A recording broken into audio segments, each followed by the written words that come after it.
गांव में एक बड़े घर में शादी का जश्न था। हर तरफ रोशनी थी, ढोल नगाड़े बज रहे थे। दुल्हन सिया अपने कमरे में आईने के सामने बैठी हुई थी। उसके चेहरे पर एक अजीब सी घबराहट थी।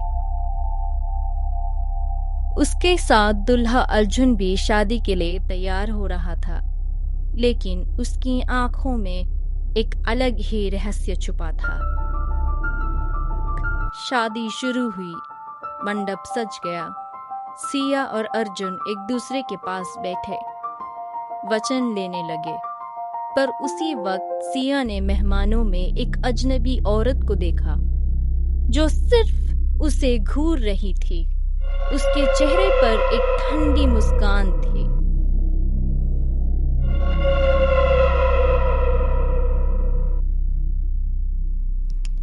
अर्जुन, तुम उस औरत को जानते हो? मुझे अजीब लग रहा है। नहीं, शायद कोई दूर की रिश्तेदार होगी। तुम चिंता मत करो। बस सिया का दिल मान नहीं रहा था।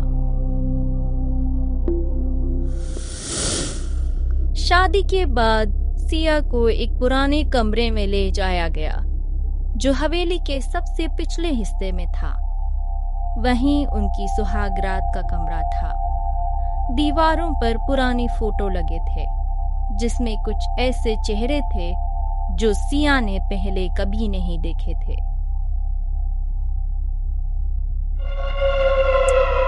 ये कौन है अर्जुन? ये औरत बिल्कुल वैसी ही लग रही है जैसे मैंने मेहमानों में देखा था। बस करो सिया, तुम्हारी नजर गलत है।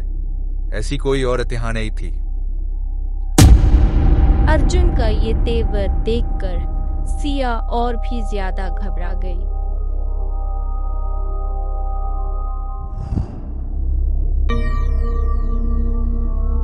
रात के आधी में सिया की नींद खुल गई। उसने देखा कि अर्जुन कमरे में नहीं था।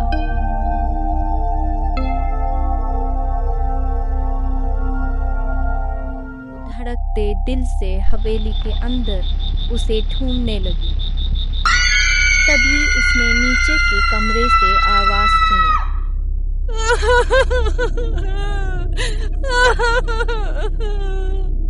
ये आवाज नीचे से आ रही है।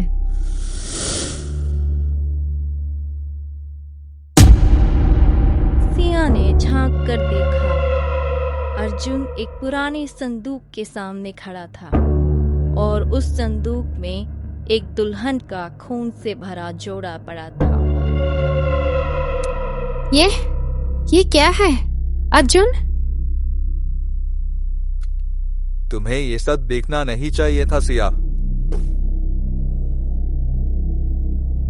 हर शादी में एक दुल्हन की बलि चढ़ाई जाती है, तभी हवेली का श्राप थोड़ा शांत होता है।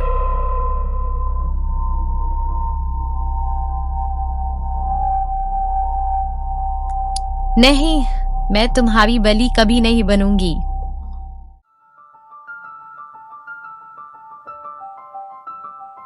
बहुत सालों पहले इसी हवेली में ठाकुर वीर सिंह नाम का एक जमींदार रहता था। उसके पास धन दौलत की कमी नहीं थी, लेकिन उसका दिल बहुत लालची और जालिम था। एक दिन उसने एक गांव की लड़की रुक्मणी से जबरदस्ती शादी कर,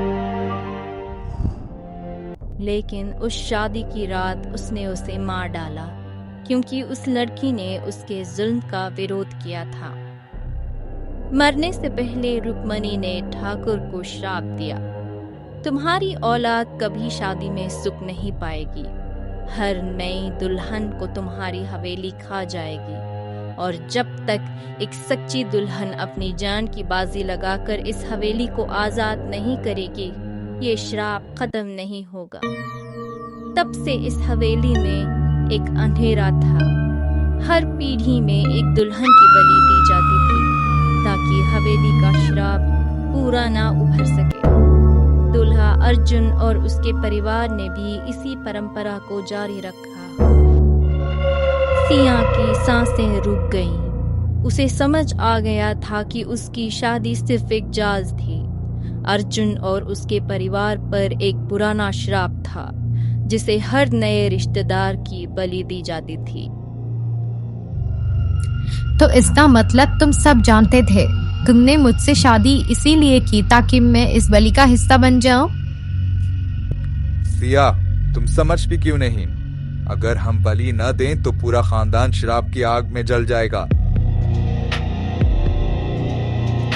नहीं अर्जुन, ये सिर्फ तुम्हारे पुरखों का पाप है। इसका दाम हर नई दुल्हन क्यों चुकाए? मैं तुम सबकी बलि कभी नहीं बनूंगी। सिया ने हिम्मत दिखाई। उसने संदूक खोलकर रुक्मणी का जोड़ा जलाया। आग की लपटें उठी। हवेली का अंधेरा हिलने लगा।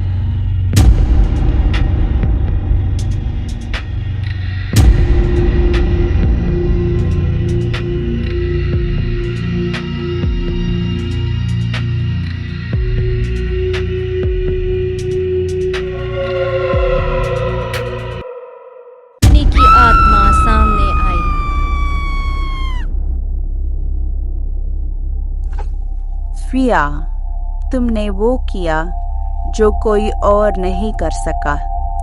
तुमने जुल्म की परंपरा तोड़ दी। अब ये श्राप समाप्त है। अर्जुन का परिवार हवेली की दीवारों में घुलकर खत्म हो गया और सिया बची रही। हवेली पहली बार इतने सालों में रोशनी से भर गई। श्राप सिर्फ पाप की कहानी नहीं होता, बल्कि जुल्म की परंपरा का नतीजा होता है। उस दिन के बाद वो हवेली हमेशा के लिए खाली हो गई और सिया ने कसम खाई कि वो कभी उस रात की यादों को दोबारा अपने जिंदगी में नहीं लाएगी। शादी एक नई जिंदगी की शुरुआत होती है, लेकिन कभी-कभी उस शुरुआत के पीछे ऐसे राज छुपे होते हैं जो हमेशा के लिए जिंदगी बदल देते हैं।